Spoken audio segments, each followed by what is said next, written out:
अरे एक बात बताए हम तुमको। अरे तुमको मालूम है हम लोग को जो दाता था ना रे, वो बहुत बड़ा खतरनाक खिलाड़ी था।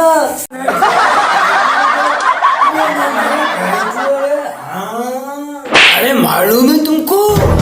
अरे उसने जब फुटबॉल को लात मारा ना, जवान का बच्चा, फुटबॉल इतना उड़ा उड़ा इतना उड़ा, 4 दिन के बाद वापस आया।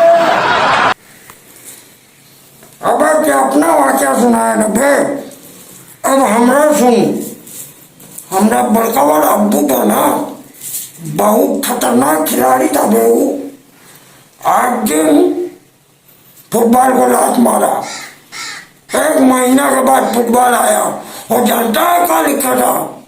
अरे क्या लिखा था? कभी चांद के ऊपर दोबारा फुटबॉल आया ना, वो के ऊपर एक पर्ची लिखा था, फुटबॉल वापस नहीं लेंगे। अरे नहीं है। अरे दूर है।